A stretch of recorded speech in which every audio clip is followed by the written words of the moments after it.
Selamat pagi, pemirsa Berita Nasional TV. Kita berjumpa kembali dalam program BPR Menyapa. Sebuah program untuk berbagi cerita menarik yang dipersembahkan untuk sahabat BPR dimanapun berada. Karena setiap cerita menginspirasi. Bersama saya tentunya Teti Ovianti yang akan menemani perbincangan kita dalam BPR Menyapa. Tema kita di episode kali ini adalah Dari Desa untuk Indonesia. Dan saat ini telah hadir bersama dengan kita Direktur Utama BPR Bumi Dana, the one and only, Bapak Gatot Mahmuri. Selamat datang Pak Gatot di podcast BPR Menyapa. Selamat datang Bu Teti. Apa kabar Pak Gatot? Baik Bu Teti. Bu Teti sendiri gimana kabarnya nih? Alhamdulillah baik. Senang Luar banget biasa. Pak. Akhirnya bisa bertemu dengan Bapak. Gimana perjalanan tadi? Ya lumayan kredit ya. Jakarta kita harus memaklumi. Gitu ya Pak? Kalau macet sudah makanan sehari-hari kata orang Jakarta. Jadi kalau nggak macet malah aneh ya Iya, Pak? kalau nggak macet bukan Jakarta. Iya, terima kasih banyak. Tapi yang pasti on time kan Pak, yang Ya. datang ke studio. Itu kata yang paling penting. On time itu mencerminkan disiplin kita sebagai warga negara. Luar biasa sekali. Pak Gatot, Siap Bu Teti. DPD Perbarindo DKI Jaya dan sekitarnya belum lama ini menyelenggarakan DPD Award 2025. Dan setahu saya bahwa ini adalah satu terobosan yang diberikan kepada anggota-anggota yang berada di wilayah DPD DKI Jaya dan sekitarnya, bentuk apresiasi dari DPD kepada para anggotanya yang berprestasi. Jadi mumpung ada sekjennya langsung, kami sebagai anggota mengucapkan terima kasih banyak Sama-sama, Pak atas Bu Teti. program yang digagas oleh DPD Perbarindo DKI Jaya di bawah kepemimpinan Bapak Henry Palti dan tentu saja dengan sekjen yang luar biasa Pak Gatot Mahmuri. Siap Bu Teti. Terima kasih banyak Pak. Sama-sama. Dan selamat ya Pak, karena BPR Bumi Dana juga salah satu yang meraih BPR berprestasi versi DPD Award 2025. Terima kasih. Iya, luar biasa sekali Pak, karena hanya 30 BPR ya Pak? Hanya 30 BPR. Ya memang DPD Award kami gagas ya, terutama idenya pertama dari Pak Henry Palti selaku ketua. Betul. Ya tujuannya tadi seperti Bu Teti jelaskan, yang pertama buat apresiasi di tengah kondisi ekonomi yang orang bilang tidak baik-baik saja. Tidak baik-baik saja, betul. Bahkan ada yang ngomong gelap katanya seperti itu. Indonesia gelap ya Pak? Iya, Indonesia gelap. Tapi kita industri BPR khususnya di bawah Perbarindo DKI Jaya dan sekitarnya paling tidak bisa menjadi lentera di tengah kegelapan. Kata orang-orang gelap, ya kita jangan ikut gelap, tapi jadi lentera di tengah kegelapan itu. Jadi tetap harus optimis, apapun optimis. Kondisinya, yang penting kita sudah berjuang, berusaha semaksimal yang kita punya ya Pak? Betul sekali. Iya, terima kasih banyak. Ini belum apa-apa udah inspiratif banget ya Pak ya. Saya belum berlanjut ke obrolan-obrolan berikutnya, tapi sangat menarik sekali. Terima kasih Bu Teti. Dan karena tema kali ini kita mengambil Dari Desa untuk Indonesia, mulia banget. Wah, luar biasa luar sekali. Biasa sekali. Tapi memang realitanya seperti itu Pak. Betul ya. Kalau kita lihat BPR, itu memang awalnya berdirinya di pedesaan. Jadi awal mulanya sejarahnya mungkin kalau saya boleh cerita, itu mulai tahun 70-an, itu sudah mulai berdiri namanya Lembaga Keuangan Mikro di pedesaan, dan ada waktu itu bank pasar ya, di pasar di desa dan di kecamatan. Nah, lahir lagi itu semenjak ada Paket Oktober tahun 1988. Atau terkenal tadi Bu Teti bilang Pakto 88. Itu mulai BPR lebih terarah lagi mau kemana arahnya. Dan lebih di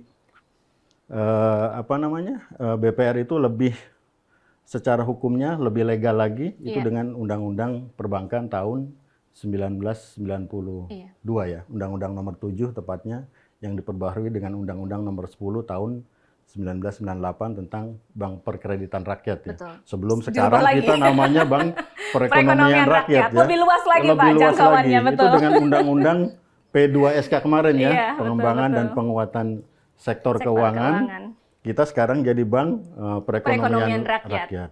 Jadi mulainya memang dari desa.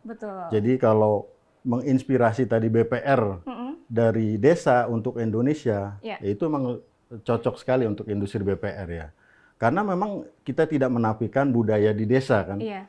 Budaya di desa kan mungkin beda dengan di kota. Betul. Kalau budaya di desa itu dulu saya waktu kecil karena tinggalnya di desa. Iya. Jadi sedikit banyak paham tentang budaya di desa seperti budaya gotong royong ya. Iya. Kalau di desa kan kalau ada tetangga yang mau bikin rumah, dulu tetangga yang lain itu gotong royong membangunnya. Untuk membangun secara bersama-sama. sukarela, secara cuma-cuma tanpa dibayar ya. Bahkan tanpa diundang kadang. Oke. Kadang juga kalau ada hajatan, tetangga juga datang juga Sibuk untuk ya, Pak? sibuk membantu gitu ya. Nah itu budaya desa itu yang dimulai dari BPR itu di situ gitu esensinya. Betul. Makanya budaya gotong royong di BPR saling membantu kalau ada kebutuhan BPR lain yang secara likuiditas masih berkurang. Betul. Kita budaya gotong royongnya masih terasa dibanding mungkin di bank umum ya. Karena saya dulu pernah lama juga di bank umum, tidak ada tradisi seperti itu. Setelah saya kembali lagi ke BPR, ternyata tradisi seperti itu berjalan kembali. Yaitu memang budaya desa dan kearifan lokal yang harus kita jaga terus-menerus ya. Industri BPR. Sama contohnya seperti batik yang saya pakai ini. Iya. Batik itu dulu mungkin sudah ada dari zaman Kerajaan Majapahit, sudah ada tuh ya. Betul, betul. Batik itu lahirnya juga dari desa. Kalau kita dari Jawa kan, kalau orang Jakarta nyebut orang Jawa itu pasti orang desa, orang deso katanya. Deso ya. Ya, tapi sekarang batik sih itu sudah menjadi budaya Indonesia dan bahkan bukan cuma dari desa ke Indonesia batik ini, dari desa udah sampai mendunia kan, karena sudah jadi budaya Indonesia dan sekarang sudah mendunia. Iya. Nah seperti itu Luar Bu Teti. biasa, Pak. Luar biasa ya. Pemaparannya sangat panjang, komprehensif dan menarik. Tetapi kita harus jeda dulu, Pak. Siap, ada Bu komersial Tet. break berikut ini.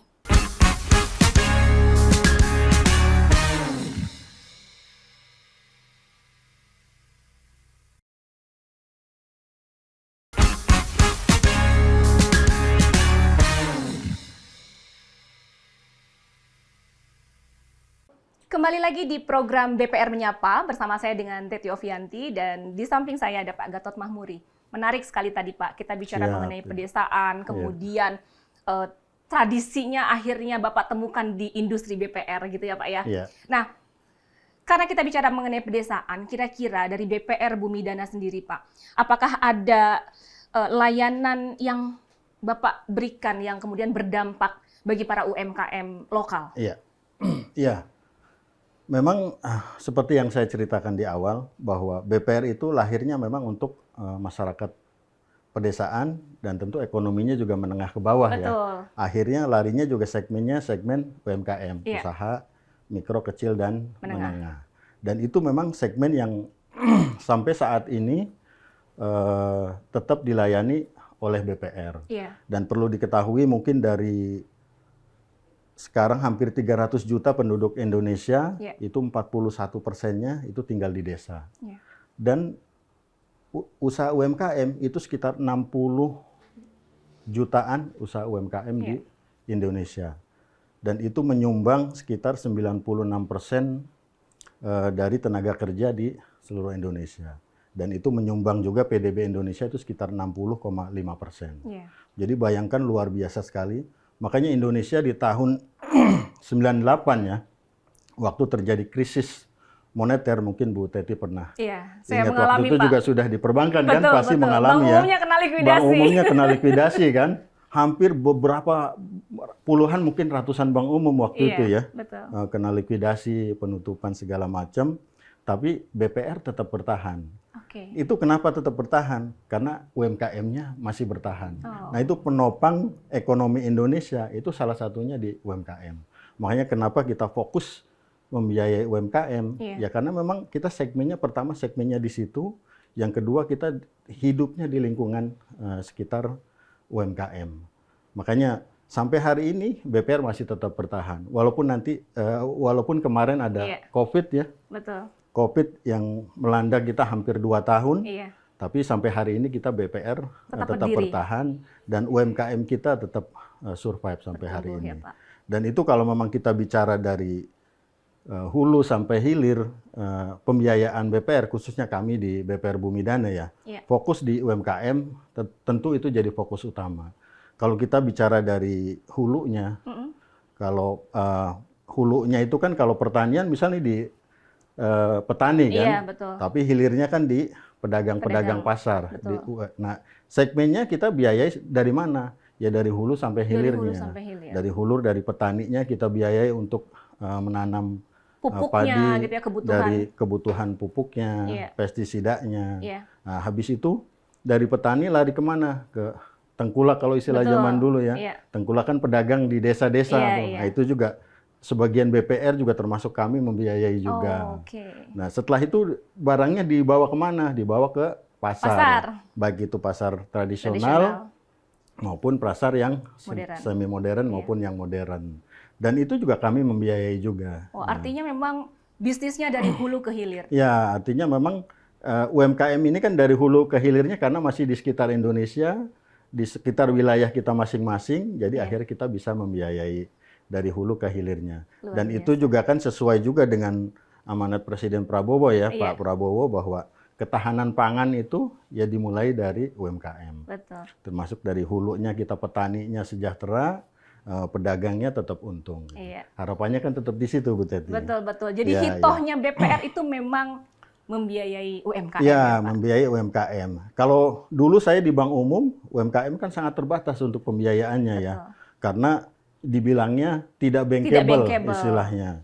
Nah, kalau BPR nggak ada istilah bankable tidak bankable karena UMKM ya kalau kita bicara bankable tidak bankable, ya jelas tidak bankable. Nah, makanya kita biayai dan kita edukasi terus-menerus kan. Dilakukan pembinaan dan edukasi literasi terus-menerus. Misal nih, kalau kita bicara laporan keuangan, secara sederhana pun pasti UMKM tidak ada laporan keuangannya, pasti tidak punya.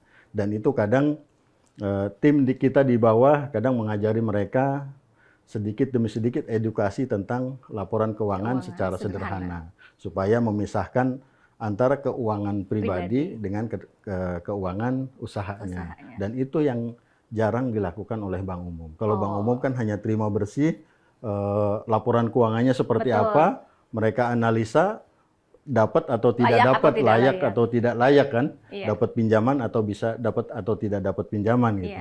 Kalau kita kan memang benar-benar berusaha supaya UMKM ini maju, supaya UMKM ini tumbuh kan. Ya seperti moto kami juga di BPR Bumidana, tumbuh bersama Anda gitu. Nah, Anda itu siapa? Anda itu bisa pemegang saham, bisa karyawan semuanya, bisa juga nasabah kita, baik yang UMKM maupun yang lainnya, gitu. Wah, luar biasa sekali, Pak. Jadi selain Bapak punya program-program untuk UMKM tadi dari mulai hulu sampai dengan hilir, tentu ada tantangan-tantangan juga. Betul. Tantangannya salah satunya tadi laporan keuangannya belum rapi atau belum dibuat sama sekali. Nah, selain itu, Pak, apakah ada tantangan-tantangan lain dalam membiayai UMKM? Ya, karena memang sekarang ini tantangan zaman sekarang ya, di samping tadi literasi dan edukasi yang memang harus kita terus terapkan ke teman-teman UMKM. Yang sekarang ini jadi tantangan ini pinjaman online ya. Banyak sekali yang jadi terjerat dengan pinjol itu. Pinjol dan judul biasanya, Pak. Nah, pinjol dan judul. Akhirnya kan jadi benjol ya. Benjol itu kata orang belanja online katanya. Cuman karena setelah dia kena pinjol untuk main judul, jadi benjol. Jadi benjol ya, Pak. Jadi BPR hadir. Nah, BPR itu hadir. Kami beberapa kali itu ketemu dengan UMKM, baik yang pelaku usaha maupun yang karyawan ya. Itu yang terjerat pinjol. Kami ada beberapa kerjasama dengan perusahaan di sekitar kantor di Tangerang. Itu membiayai karyawan yang memang terjerat dengan pinjol ya. Tapi sudah taubatan nasuha ya? Iya, akhirnya diselesaikan pinjamnya di kita. Gitu. Baik, terima kasih. Itu aja. Jadi sangat mulia sekali ya Pak. Tidak hanya sebatas dengan program kreditnya saja, tapi Bapak juga mengedukasi supaya masyarakat bisa terbebas dari pinjol dan judul. Makanya kedekatan dengan BPR itu terjalinnya di situ, Bu Tet. Sampai hari ini seperti itu. Baik, terima kasih Pak. Kita harus break sejenak Pak untuk menyaksikan komersial break berikut ini. Oke.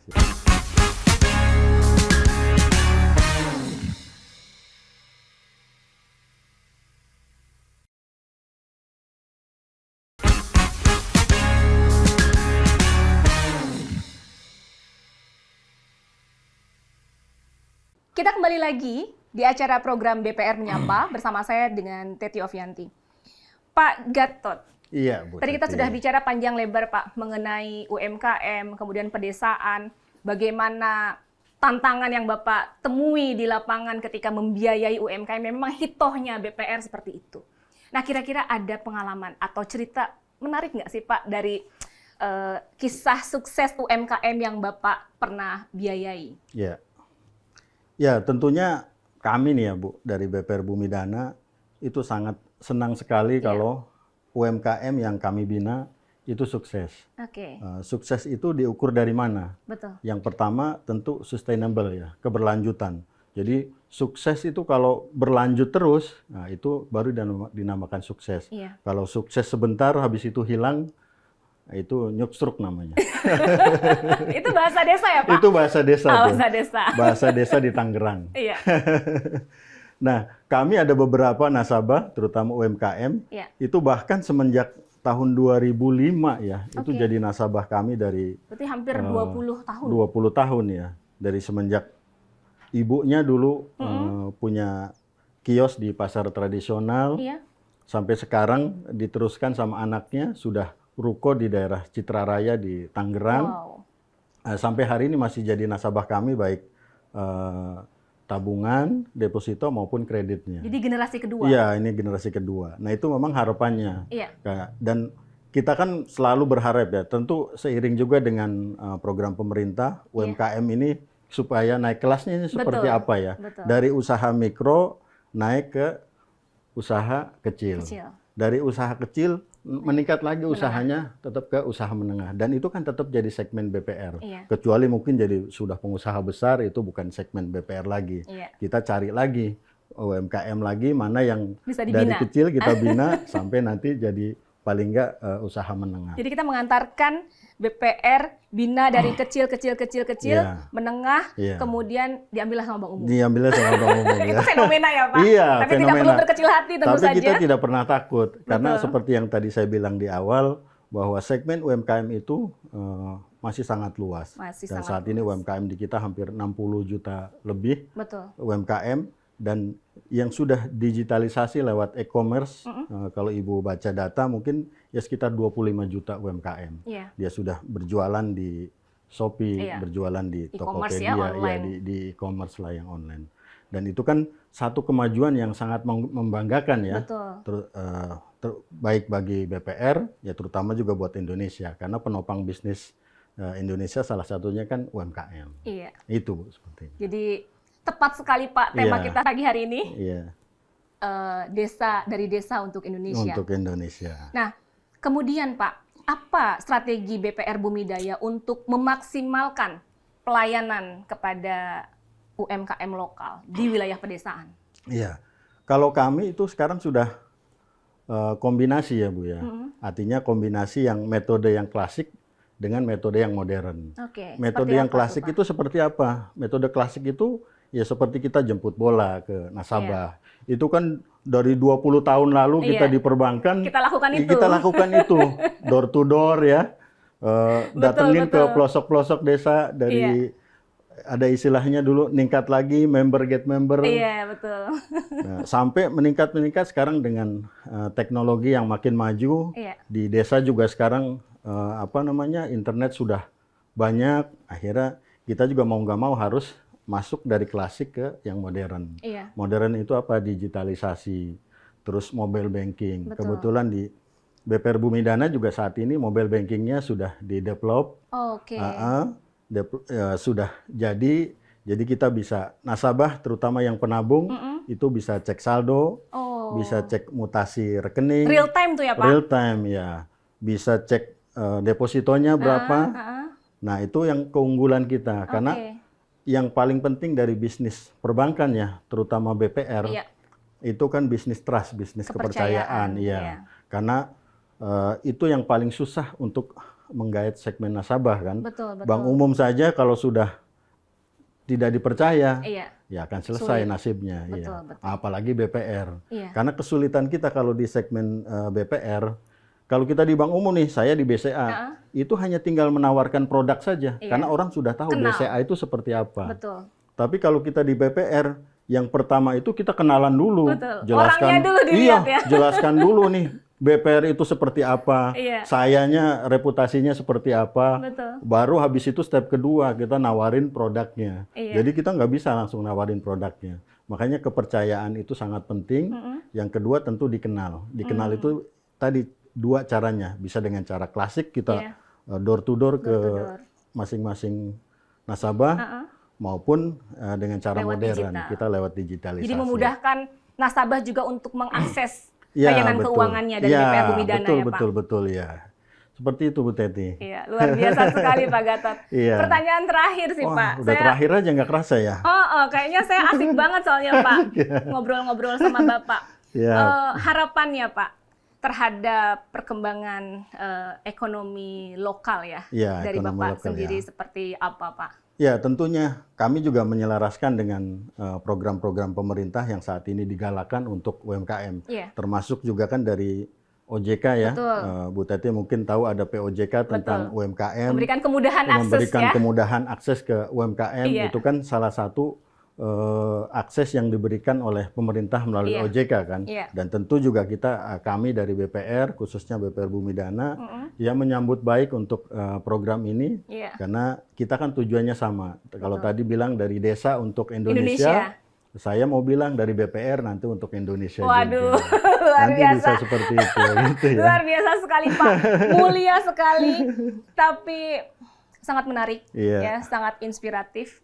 Tapi harus kita akhiri Pak. Saya mau pantun dulu, boleh nggak? Oh boleh, silakan boleh, Pak. Ya. Boleh. Naik gunung jangan lupa bawa tenda. Cakep. Kalau mau nabung silahkan di BPR Bumidana. Cakep. Kita berikan aplaus untuk BPR Bumidana. Terima kasih Bu Teti. Terima Luar kasih biasa banyak. Pembicaraan hari ini. Terima kasih banyak Semoga Pak. jadi manfaat buat semuanya. Amin ya robbal alamin. Sampai berjumpa kembali dan jangan lupa saksikan BPR Menyapa di Berita Nasional TV. Tetap semangat dan maju terus BPR Indonesia. Sampai jumpa.